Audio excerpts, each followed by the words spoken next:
Slocky, to tell you to stop worshiping this hogwash, right? This wickedness. And he's doing it again today. As it were the days of old, so shall it be today. You know, and great death is coming. The house of Israel is judged first. Salaki. You know, and your children and your babies and your women, those who don't want to get right, read Jeremiah 44, verse 11 on down. He's talking about the women who wanted to burn incense to the Queen of Heaven, right? So it's Satan. It's Satanism, because what goes on is the left hand's gonna give you has power to give certain miracles and blessings. They're not blessings. They're cursings, right? So as you receive this on the left hand side, you give credit to what you're praying to, not knowing Yahweh, Bahashim Yahweh Shai, is the one sending these evils. Why? Why is it like that? Because he surely has evil been done in the city, and the God and Yahweh Bahashim Yahweh Shai hasn't done it, right? Didn't Satan appear to Yahweh Bahashim Yahweh Shai from traveling to and fro? Satan works for Yahweh Bahashim Yahweh Shai. So we as the Lord's people are on a lower scale, and when you give up your power to pray for items, merchandise, money, wealth, and I wouldn't say money. I would say like you got wealth. Wealth is like your number one priority.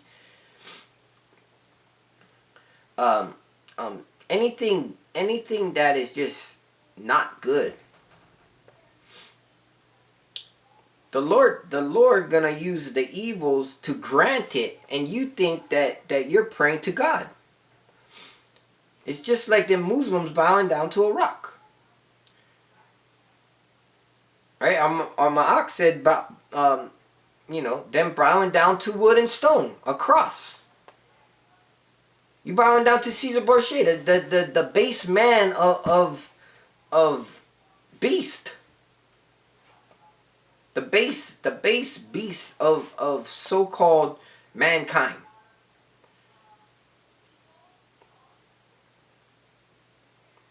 So yeah, the Lord is gonna use that.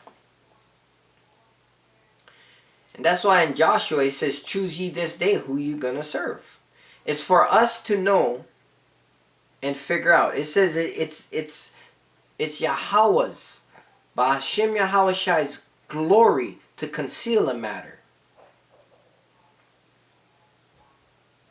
And for kings to search it out. I believe Psalms, 48, 68, something like that. 38.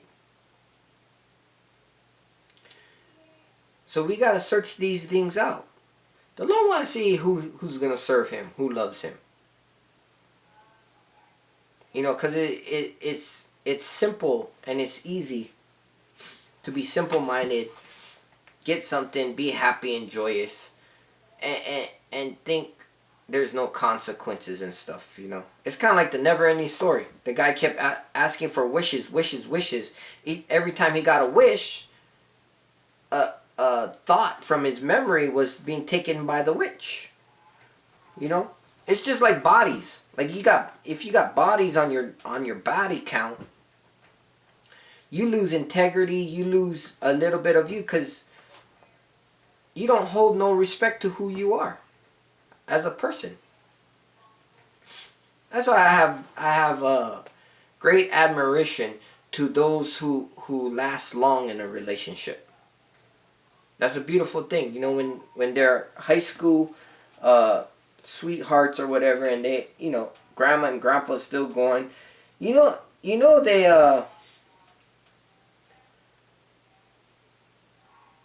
they've gone through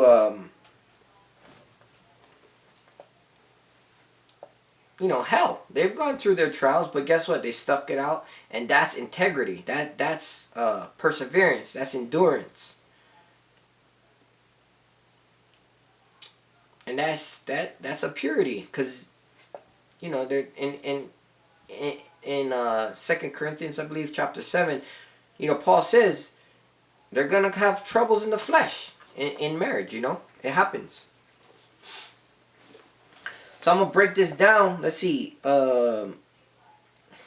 Amos 9, right? I saw the Lord standing upon the altar, and he said, smite the lintel of the door, that the posts may shake, and cut them in the head, all of them, and I will slay the last of them with the sword. Right? Those who don't want to serve me, bring them before me, so I shall slay them. Now, doesn't he say, any man who asks of me, I will come and sup with them. Right? Open the door, and that's the door, that's your mind, right? Open the door, and I will come in and sup with them. Now here it is, he says, smite the lintel of the door. What's the lintel? The knob, right? So smite the knob of the door, that the post may be shaken. What we're saying is, repent and keep the commandments. You're smiting the knob of the heads of our people, and we're saying, repent, wake up, he's coming, right? This is the 12th hour, right? Get your oil, virgins, because 5 of them ain't gonna be left with no oil, right? Then he said, close the door chambers, right? The marriage, called to the marriage. So it says, he that flee of them shall not flee away, and he that escape of them shall not be delivered. Because there's only one way in, right? That straight and narrow path. So if you don't come in, if you get offended by the word of the Lord, where we're saying repent, keep the commandments, and you're offended, then you're gonna flee. But you're not gonna be delivered no matter where you go, right? And it says, verse 2, though they dig into hell, then shall my hand take them. Though they climb up to heaven, thence will I bring them down. And Jake and Eve always think they make it when they're moving on up. They always think that almighty dollar is gonna make them. Oh, we'll get a bunker. I'll join hand in hand with the enemy. Well, even if you dig into heaven, you fly a jet plane when the bombs are going off. You're in the lowest bunker with the biggest city down there. Let's read on. And though they hide themselves in the top of Carmel, I will search and take them out thence. And though they be hid from my sight in the bottom of the sea, thence will I command the serpent, and he will bite them. Leviathan. You see, so there's nowhere you can hide from judgment. Jake and Eve always want to say, let's get out of Babylon. Well, when the Lord said depart from her, it means her ways, right? Her wickedness. Depart from eating that damn swine, right? So if you're not going to depart, you can't go to Jamaica and go eat some pig curry and think that you're safe there because you're out of Babylon the Great. No, you're gonna die there, and the Lord's gonna use the sword there on your ass. Though He's gonna use the so-called white man to slay you. Okay, so here verse 4 it says, and though they go into captivity, who went into captivity? Yasharallah, right? Though they go into captivity before their enemies, you'd be sold to your enemies, and none would redeem you. Thence will I command the sword. Who's the sword? Genesis 28, I believe. The blessing of Esau is the sword. right? Modern day sword today is the gun, the missiles, the ICBMs, right? The nuclear blast that's going to blow this place off the map and have it smoking as a memorial forever. Khan. It says, and it shall, Salaki, and it shall slay them, and I will set my eyes upon them for evil and not for good. So the Lord no longer is going to set his eyes on you, Yasharallah, you Israel, for good. His eyes is against you for evil. Why? Because the door was open. You have chosen to go on this other route to say, I'm not going to repent. I am a Christian and the Lord accepts me as I am. When the prophets are out on the highways and byways, on the great rhino, the internet, saying, hey, repent. Keep the commandments. There's no other way. Time is at hand. You see, and you got all kind of woes and miseries coming. You got martial laws. You got wars. You got the draft. You got famine. You got neighbor going against neighbor. Egyptian versus Egyptian. Civil wars. I said famine. That's all hell breaking loose. You know, and the scriptures speak it. The scriptures speak it, right? And the Lord has empowered us to verbally speak it, right? Because he's gonna use. Here, let's get this. Psalms 104, verse 3.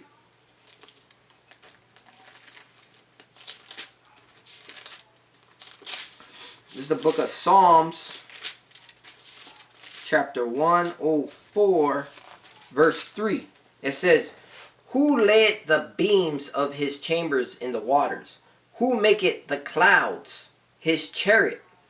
Who walketh upon the wings of the wind? Yahweh Shem Yahshai, do whatever he wants. He has made this creation for, first of all, for himself. And then he made it for Yasharallah to enjoy, if you in righteousness. If not, he said, I'm going to kill you. Right? This is the point. Verse 4. Who maketh his angels spirits, his ministers a flaming fire. So by the words of the ministers administering this word, the fire, he's pleading with all flesh, Yasharallah. He's pleading. He's saying, come to this realization that I am going to kill you. And you're going to wish for death. But you're going to suffer mentally, physically, emotionally, psychologically. All aspects, spiritually, that you can imagine. Right? Before he utterly slayed with the lake of fire. You know, so he's making this clear, plain upon tables. He's painting the picture. And all you got to do is listen. You know, his words may seem, is it ecclesiastic? You know, dynamic. But this is the word of the Lord. What do you think? He's going to just say, hey, repent. You know, this is not Christian. This is not a church. This is the words of the Lord coming out. The fire coming out to cleanse the flesh and say, oh, maybe, you know, women, maybe I should respect my man. Men, I need to honor Yahweh Shai and all he said and all he do, I need to do. Yahweh Shai, I am here for the work of Yahweh. Right? And Yahweh's on his throne.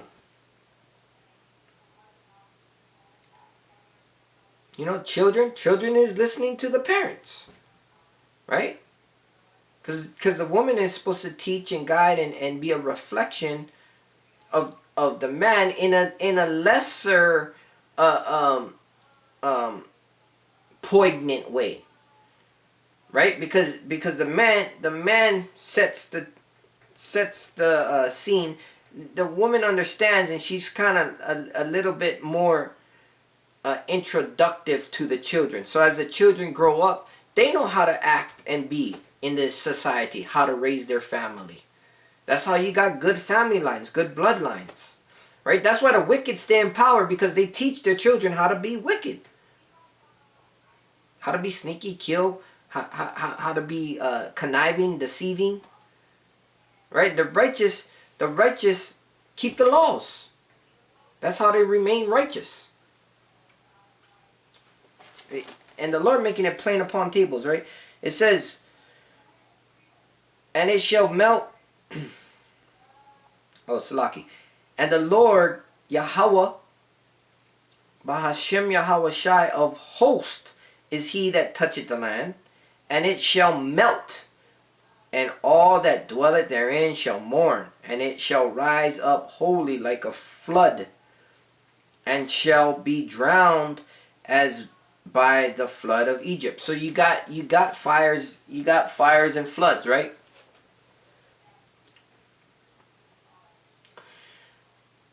Second Ezra chapter 7, right? Straight and narrow path, fires and floods. The Lord is ready to melt, melt this place. And he's bringing in, when you talk about seas and floods, that's armies and people. So you got see, this is all biblical proportions, where you have these these exoduses of these northern tribes coming up against Babylon's entrance on so-called California border. This is all of the Lord. You got floods of these people coming in, and they're not all Issachar. You look at them, you got Hamites, you got Moabites, and they're built where they've been training. So you got these, they're called, the brothers call them sleepers. And these flood of people, when martial law is instilled, when civil war breaks out, they got the camps and everything. If they can initiate these things, if not, it's gonna be wild west all over again. Either way, the Lord has a hand on it all, and nothing good's coming out of it. Great evils and death, mournings and woe, pestilence and famine is coming out of this, right? You got more pandemics, more of the Lord. See, the Lord is a man of war. If